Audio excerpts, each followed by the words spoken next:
Hello everyone, thank you for listening and watching. My name is NefandEli and you can find my information in the description box below. In this video, I'm going to talk about how you can create a spiritual restraining order. You know, there are some people in this world who just don't understand boundaries, physically or spiritually. So that's why we need things like restraining orders and protective orders. Some people, actually don't put much weight into these restraining orders because they're paper and they're physical. And, people are crazy. Some people are not afraid to go to jail, okay? But with a spiritual restraining order, when that is put in place, it is strictly enforced by spiritual laws and your spiritual team, along with your spiritual work too, like your return to senders and your consistent clearing of your energy. So spiritual restraining orders are powerful. They're so powerful that whomever you are trying to defend yourself from won't be able to come anywhere near you. We have to remember that we are spiritual beings having a human experience. Everything is created on and in the spiritual world realm, right? So we need to create those boundaries energetically, okay? But what'll happen is these people will try to come towards you or try to fuck with you or get in your energy, and they'll be stopped, blocked, or frustrated in some sort of way, okay? And it's just really, really interesting to watch. But I'm going to share with you some tips on how you can create a spiritual restraining order, based on what Spirit has shown me and what they're allowing me to share. Of course, we have our own, private things that we all do for protection that we shouldn't share with other people because that's our protection, right? It's something that we should keep private. But these are some things that I am going to share with you that I think will be helpful. But please take what resonates and leave the rest. And again, I would encourage you to do some research. So as you ask Spirit about your spiritual restraining order, you're going to get specific messages too about your energy and your situation.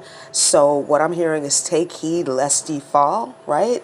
So that's a part of the quote unquote restraining order, is trusting your intuition and following it, right? If you're told not to go a certain way, don't do it. If you're told not to go to a certain place or connect to a certain person, don't do that, okay? That's a part, of the body, if you will, the energy body of the restraining order.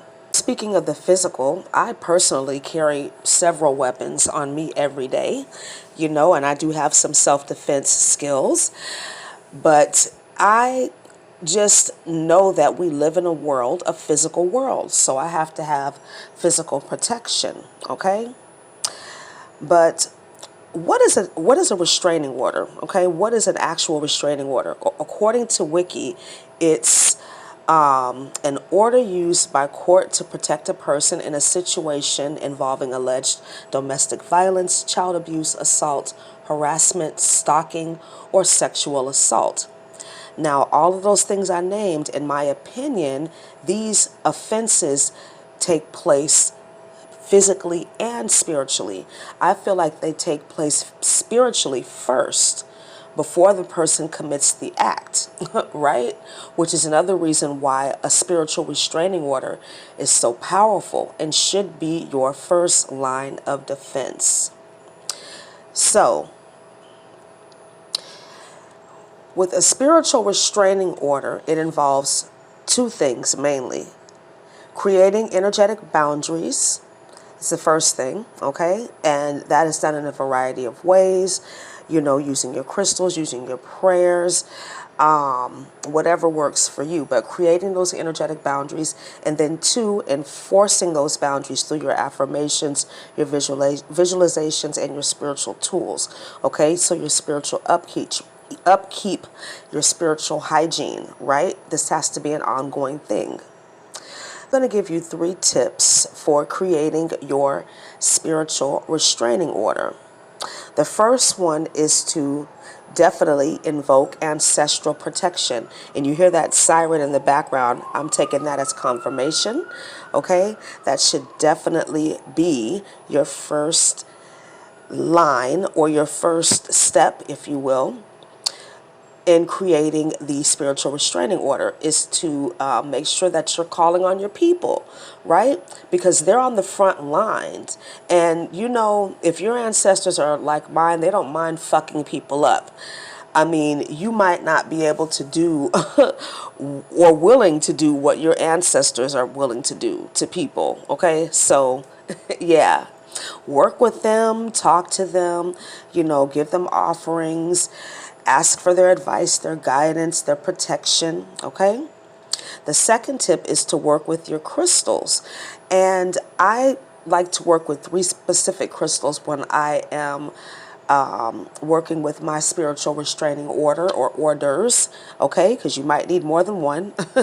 But the first crystal is sardonyx, and this is one of my favorite crystals to work with because it's a protection stone, but it will protect you energetically and physically from violence. It'll also help you to stay in control so that you don't choose violence, okay? Sardonyx will also boost your confidence too and your energy. Pyrite is also a great stone because it invokes that spiritual warrior in you, right? Again, knowing that you're a spiritual being having a human experience, that you have spiritual protection, and that you can call on it and invoke it at any time, right? You have that power, you have that spiritual strength, that willpower. Pyrite is also a great stone for protection and optimism, just keeping you upbeat and jovial and not letting, you know, nonsense and bullshit get to you. It's also a great stone for manifestation as well. And black obsidian is another crystal to work with, great for cord cutting. This is one of the stones I use primarily. I use a couple of other ones, but definitely black obsidian is going to be great for your cord cutting ritual, and it's a good stone that you can use in your spiritual baths as well, because it helps with purification and grounding, right? But I like black obsidian because it clears out what I call psychic smog. So the energy that you collect from people, you know, knowingly and unknowingly. Spirit animals you can work with: wolverine, eagle, and dragon. These are all animals that I feel represent, you know, the energy of aggressively protecting your energy and your boundaries, right? Especially wolverine with necessary roughness, strong but mighty, okay? And eagle, I talked about eagle in my last video, how when eagle comes into your energy, you know, this is an animal that cannot be shape-shifted into for malicious intent.